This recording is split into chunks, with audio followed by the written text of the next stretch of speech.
Ray, good to see you again. I know we've been having this gold argument for years now, but 2025 seems to have everyone convinced you're right and I'm wrong. Gold's up 48% year to date. It's outperforming the S&P 500 for the first time in over a decade. And you told investors at Abu Dhabi Finance Week in September to put 10 to 15% of their portfolios into it. I still think that's a mistake. Let me tell you why. Gold is just about the last thing I'd want to own. I said that publicly in November, and I meant every word. I'd much prefer to own 100 acres of good Nebraska farmland, or an apartment building in Omaha, or a profitable candy company like See's. You know why? Because those things produce something valuable every single day. Farmland gives you crops you can sell. Apartments give you rent checks. A candy company gives you profits and dividends. Gold? It just sits there in a vault. Costs money to store, costs money to insure, and it never sends you a check. Not one penny in 5,000 years. Warren, I respect that perspective. I really do. But you're making the same fundamental mistake you've made for 15 years. You're judging gold by the wrong metric. You say it produces nothing. That's exactly the point. Gold doesn't need to produce cash flow because it is money.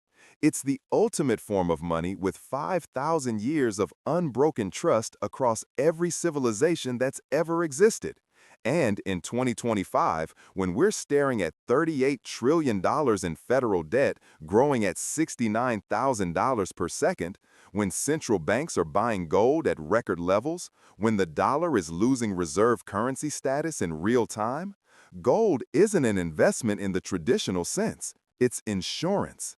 At Abu Dhabi Finance Week on September 11th, I told a room full of sovereign wealth fund managers to allocate 10 to 15% to gold. You know why? Because we're heading into what I believe is the most dangerous economic period in 100 years. The government can't pay down this debt without printing money. And when they print, every dollar in your bank account, every bond in your portfolio loses purchasing power. Gold protects against that debasement. Ray, I've heard this doomsday scenario my entire career. 75 years I've been investing.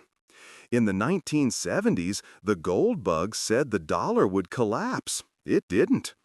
After 2008 and all the quantitative easing, trillions of dollars printed, people said hyperinflation was inevitable. It didn't happen. After COVID and more stimulus than we'd ever seen, same predictions, same result, nothing. The dollar is still the reserve currency. America is still the most innovative, dynamic economy on Earth. And you know what's produced superior returns over the long run? Productive assets. If someone put $10,000 into the S&P 500 in 1950, reinvested dividends, it's worth over $20 million today. If they bought gold in 1950, maybe $250,000. That's a 90 times difference. Gold hasn't performed well historically, and I see absolutely no reason to believe it will perform well in the future. Warren, you're cherry-picking the absolute best period for American equities in human history. Yes, from 1950 to today, U.S. stocks crushed everything. But that was an era of dollar dominance, American hegemony, stable debt levels, and productive growth. Today is fundamentally different. Let me give you some data. From 1971, when Nixon closed the gold window, to today, gold is up over 5,000%. The dollar has lost 98% of its purchasing power relative to gold. And in 2025 specifically, gold is crushing stocks. Gold up 48%, S&P up around 30%. That's the largest outperformance in years. And it's not random. Central banks bought over $319 million in gold ETFs just in Q1 of 2025. My firm, Bridgewater, added significant gold positions. China, India, Turkey, Poland, they're all accumulating at record prices. These aren't dumb people, Warren. They're preparing for what's coming. Central banks buying at all-time highs doesn't impress me, Ray. Central banks make terrible investment decisions. They're political institutions, not profit maximizers. And buying at record prices after a massive run-up? That's usually a sign of a market top, not the beginning of a new bull market. History is littered with examples of consensus buying at peaks. Everyone owned tech stocks in 1999. Everyone owned real estate in 2007. Now everyone's piling into gold at all-time highs. And you mentioned this year's outperformance. Fine, 1 year. But zoom out. Over the last 10 years, Berkshire Hathaway has returned over 230%. Gold, under 200%. And Berkshire doesn't pay a dividend, but our businesses generate billions in cash flow that we reinvest into more productive assets. Gold generates nothing. It's a pet rock that sits in a vault and hopes someone else will pay more for it later. Warren, with all respect, you're being intellectually dishonest. Yes, Berkshire has outperformed gold over 10 years. Congratulations. But you're ignoring risk. My all-weather portfolio, which includes 10 to 15% gold, has beaten the S&P 500 with 50% lower volatility over the past 40 years. Gold isn't about maximizing returns in isolation. It's about optimizing risk-adjusted returns across an entire portfolio. And in 2025, with geopolitical tensions at the highest level since World War II, with U.S. debt at 140% of GDP, with the dollar losing reserve status faster than any time since the British pound collapsed, gold isn't just insurance, it's strategic positioning. Let me tell you something I don't say publicly often. I studied every empire collapse over 500 years for my book, Principles for Dealing with the Changing World Order. The pattern repeats every 75 to 80 years. Rising debt, internal conflict, external challengers, and then collapse.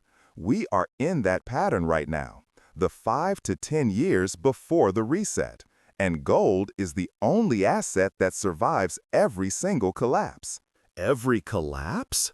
Ray, gold fell 70% in real terms from 1980 to 2000. That's 2 decades of losses. Anyone who bought at the 1980 peak and held for 20 years got destroyed. That's not insurance. That's a speculation that went horribly wrong. And you talk about empire collapse. I don't deny that empires rise and fall. But America isn't collapsing. We have challenges, sure. Debt is too high. Politics are messy. But we also have the deepest capital markets, the strongest rule of law, the best universities, the most innovation. People around the world want to invest here. That's why the dollar is still 60% of global reserves. Yes, it's down from 88% in the 90s, but it's still dominant. And it will stay dominant because there's no viable alternative. The euro? Too fragmented. The yuan? Not freely convertible and controlled by an authoritarian government. Gold? Can't pay your bills with it. Warren, that drop from 88% to 59% is precisely my point. That's not noise. That's a structural, irreversible shift. And it's accelerating. In 2025, we're seeing de-dollarization happen in real time.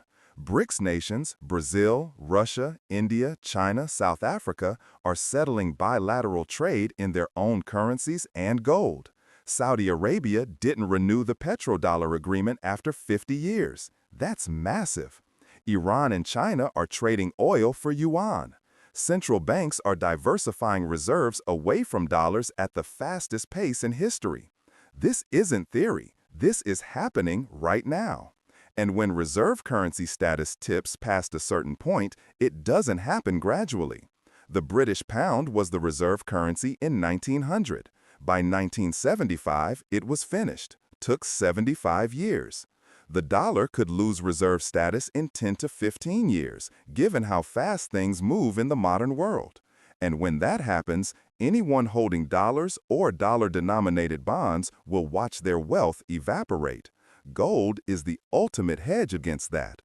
If the dollar collapses and the monetary system falls apart the way you're predicting, Ray, I'd rather own tangible, productive assets that generate real things people need to survive. Farmland will still grow food. Apartment buildings will still house families. Energy infrastructure will still generate electricity. A good business will still serve customers and make profits. Gold will just be the same inert metal it's always been. And frankly, if we're really in a Mad Max doomsday scenario, I'd rather have canned food, fresh water, and ammunition than gold bars. At least I can use those things. Warren, we're not talking Mad Max. We're talking about a managed decline and monetary reset. And here's what you're missing. Farmland and infrastructure can be seized by governments in times of crisis. We've seen it in Venezuela, Argentina, Zimbabwe, countless countries throughout history. Property rights disappear when governments get desperate. Gold is different. It's portable, it's divisible, it's universally recognized, and if held properly, physical gold, not paper promises, it's impossible for governments to confiscate. Look at history, Weimar Germany. Those who held gold preserved wealth. Those who held marks or property saw everything taken or devalued to nothing. Same in every hyperinflation. Argentina, Venezuela, Lebanon right now. Gold holders survive. Everyone else gets destroyed. That's not speculation. That's 5,000 years of documented evidence. 5,000 years? Ray, for most of human history, gold was stable money. It didn't fluctuate wildly like it does today. The gold standard provided price stability. Today, gold is a speculation vehicle. 70% of buyers are traders and speculators, not central banks or long-term holders. They're momentum chasing. And when momentum reverses, it reverses hard. I lived through 1980. I watched gold crash from $850 to $250 over 2 years. I lived through 2011. Gold peaked at 1900, fell to 1050, 45% drawdown. Anyone who bought near those tops and needed to sell lost their shirts. That's not insurance, Ray. That's gambling. Warren, you keep citing 1980 and 2011, but you're ignoring why those crashes happened. In 1980, Paul Volcker raised interest rates to 20%. 10-year treasuries yielded 15% risk-free. Of course, capital flowed out of gold into bonds. That was rational. But today, the Fed can't raise rates to 20%. We have $38 trillion in debt. Every 1% rate increase costs $360 billion in annual interest payments. We're spending more on interest than we spend on defense. They're trapped. They can't raise rates without bankrupting the government. And 2011 wasn't a systemic endgame. That was a crisis that resolved. Banks got bailed out. The Fed had ammunition to cut rates and do QE. Today, we don't have those tools. Rates are already near zero historically. Debt is at World War II levels. The next crisis will be completely different, and gold will be the only safe haven left. Safe haven? Ray, you want a safe haven? Buy short-term U.S. Treasuries. They yield over 4% right now, with essentially zero volatility. Why would I own gold with storage costs, insurance costs, and wild price swings when I can own T-bills, collect yield, and sleep soundly at night? And before you say the government will default, remember this. The U.S. government has never defaulted in 249 years, never missed a payment. That's a better track record than gold, which has crashed multiple times in my lifetime alone. Warren, those T-bills are denominated in dollars, and dollars are being debased as we speak. Yes, you're earning 4% nominal yield, but the government is running deficits of 8% of GDP. The only way they can service this debt long-term is by printing money and inflating it away. So your real return after inflation and currency debasement will be negative. You'll get your dollars back, but those dollars will buy far less. Gold protects against that. And let me give you the math. Total global broad money supply, M2, across all major economies is about $120 trillion. Total gold in the world at current prices is worth roughly $19 trillion. That means gold backs only 16% of global money supply. In 1980, at the peak of the last gold bull market, gold backed 40% of global money supply. If we return to even 30% backing, not 40, just 30, gold needs to double from current levels. If we hit 40% like we did in 1980, that's $10,000 an ounce. And that's not speculation, that's just math. $10,000 an ounce? Ray, that's a 140% gain from current levels.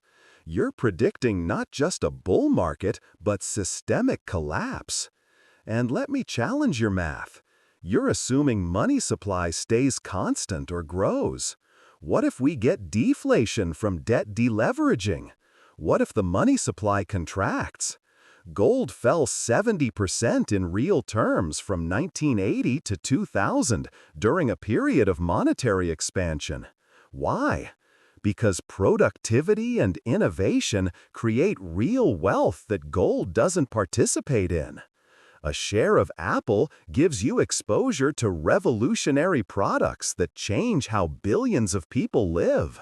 A share of Microsoft gives you cloud computing and AI.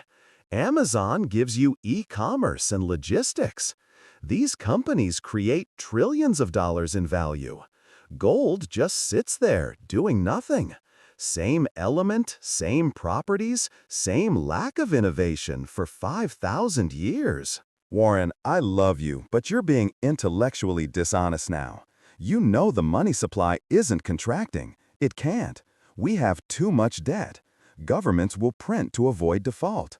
Japan's been doing it for 30 years. Now America and Europe are doing the same. Every major economy is running massive deficits and expanding money supply. That's not speculation, that's current policy. And yes, I want to own Apple and Microsoft too. I do own them. But that doesn't mean I ignore the risk of systemic collapse. Gold is portfolio insurance. You don't buy fire insurance on your house hoping it burns down. You buy it in case it does.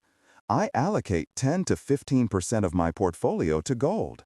The rest goes into stocks, real estate, inflation-protected securities, commodities. That combination, diversification across asset classes including gold, produces higher risk-adjusted returns than stocks alone over full market cycles. And in the crisis phase we're entering, that insurance allocation could mean the difference between preserving wealth and losing everything. Ray, you keep saying crisis phase like it's guaranteed. But markets have been climbing walls of worry for decades. And the people who stayed invested in productive assets got wealthy. The people who bought gold for insurance mostly just paid insurance premiums without collecting. Let me give you a real example.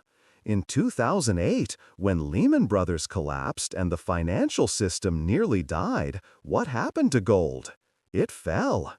Gold started 2008 at $850. By September, when the crisis hit, it was at $750. Down, not up. It didn't protect investors. It fell right along stocks. Only later, when the Fed started printing money, did gold rally. But you know what else rallied? Stocks. And stocks produce earnings and dividends. Gold produces zero. Warren, you're proving my point without realizing it. Yes, gold fell initially in 2008. You know why? Liquidity crisis. Everyone had to sell liquid assets to meet margin calls. But gold fell 20%. Stocks fell 57%. That's insurance value right there. It falls less. And then, from the bottom in late 2008 through 2011, gold tripled while stocks took 5 years to recover their highs. Gold led the recovery.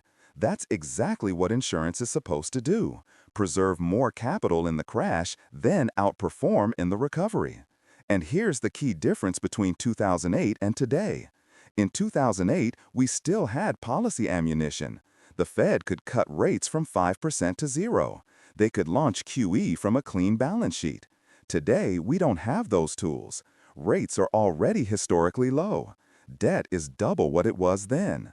The next crisis will be far worse, and gold will be the only asset that holds value when everything else is collapsing. The only asset? That's extreme, Ray. And it ignores human ingenuity and innovation, which have been the real drivers of wealth creation throughout history. The steam engine revolutionized transportation. Electricity transformed daily life. Computers and the internet created trillions in new wealth. And looking forward, artificial intelligence, renewable energy, biotech, these will create even more. A share of Microsoft or Nvidia or Google gives you direct exposure to technologies that are literally changing the world. Gold gives you exposure to a metal that does the exact same thing it did 5,000 years ago. Nothing. It doesn't innovate, it doesn't improve, it doesn't create jobs or cure diseases or feed people. It just exists. And that's why I'll never own it. Warren, I respect your optimism about innovation. I really do. And you're right that technology creates enormous value. I invest heavily in technology myself. But that doesn't mean the monetary system is immune to collapse. In fact, throughout history, the biggest technological innovations have often coincided with the worst monetary crises. Weimar Germany in the 1920s had incredible scientific advancements. Didn't stop the currency from collapsing. The Soviet Union put the first satellite and man in space. Didn't prevent their economic implosion. Innovation and monetary collapse can happen simultaneously. And right now, in 2025, we have both incredible AI breakthroughs and unsustainable debt levels. Those two things aren't contradictory. They're happening at the same time. And smart investors protect themselves by owning both growth assets and monetary insurance. That's why Bridgewater's allocation includes stocks for growth and gold for protection. Protection? Ray, the best protection is owning wonderful businesses at fair prices and holding them forever. Coca-Cola has survived 2 world wars, the Great Depression, the 1970s stagflation, 9/11, the 2008 financial crisis, COVID, every imaginable disaster. And it's made shareholders wealthy through all of it by selling beverages people love at profitable margins. That's real protection, not a commodity that swings wildly based on fear and speculation. And let me tell you something else. The young investors who are buying gold today at all-time highs, they're making the same mistake people made in 1980 and 2011. They're buying euphoria. When gold was at $200 an ounce in 2000 and nobody wanted it, that might have been a decent time to buy. At 4,100 after a 50% run in 1 year with everyone calling for 10,000, that's a recipe for disaster. Warren, you call it euphoria. I call it rational repositioning for a changing world order, and the data supports my view. Western investors, Americans, Europeans, still own almost no gold. The average American portfolio has less than 2% allocated to gold. Meanwhile, Chinese and Indian investors hold 10 to 15%. There's a massive gap. And when Western institutional money managers finally realize that gold belongs in a diversified portfolio, you'll see trillions of dollars flow in. Right now, there are $10 trillion sitting in money market funds earning 3 to 4%. If just 10% of that capital shifts to gold as insurance, that's $1 trillion of buying. Gold's total market cap is $19 trillion. You don't think $1 trillion of inflows would push prices significantly higher? This isn't euphoria. This is the early stage of a fundamental reallocation. Early stage? Ray, gold is at all-time highs. Central bank buying is slowing. Speculative positioning is at extremes. Every technical indicator says it's overbought. This looks like a late-stage mania to me, not an early-stage bull market. And you keep talking about diversification and risk-adjusted returns. Those are academic concepts that sound sophisticated but don't matter much in the real world. What matters is real wealth creation over decades. And that's what I've done for 75 years. That's what's made Berkshire shareholders wealthy. That's what will continue to work long after this gold mania ends in tears. Warren, we're just going to have to agree to disagree on this. But let me make a specific prediction for the record. By 2035, 5 years from now, gold will be trading between $5,000 and $10,000 per ounce. Not because gold becomes more valuable, but because the dollar and other fiat currencies lose purchasing power through inevitable debasement. The government will print money to service the debt. Inflation will run higher than official numbers suggest, and gold will rise to reflect that debasement. Everyone who ignored gold in 2025 will look back and wish they had allocated at least 10 to 15%. You can own all the Coca-Cola and Apple you want. I'll own those too. But I'll also own 10 to 15% gold as insurance against the risk that the system breaks. And when the next crisis hits, and it will, we'll see whose portfolio holds up better. And I'll make a counter-prediction. In 5 years, gold will have underperformed productive assets, just like it has over any meaningful long-term period you choose. The people who bought gold at current levels will regret it, just like they did after 1980 and 2011. Markets will experience volatility, sure, but America will continue to innovate, businesses will continue to create value, and shareholders will continue to get wealthy. That's been true for 100 years, and it will be true for the next 100. My bet is on American ingenuity and human progress, not on a shiny metal that produces nothing and depends on fear to maintain value. Warren, your optimism is admirable, but it's also dangerous, because it ignores the historical pattern that repeats every 75 to 80 years. Every empire believes it's exceptional. Every reserve currency thinks it will last forever. And every single time it ends the same way. Rising debt leads to money printing, which leads to currency debasement, which leads to collapse. And the investors who see it coming and position accordingly are the ones who preserve wealth across generations. That's what I'm doing. That's what Bridgewater is doing. And that's what I recommend to anyone who will listen. And I recommend ignoring the doomsday predictions, owning wonderful businesses, and staying rational when others are fearful. But Ray, you're right about one thing. We'll have to agree to disagree. Time will tell who's correct, and I'm confident history and mathematics will prove me right once again. Time will tell, Warren. But for everyone listening, here's my final advice. Don't bet everything on one view. Diversify across asset classes. Own stocks like Warren recommends, but also own gold.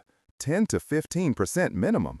Because if I'm right about the debt cycle and you have zero gold, you'll lose 70% of your purchasing power. But if Warren's right and you have 15% gold, you'll still be fine. Don't let overconfidence in one asset class destroy your wealth.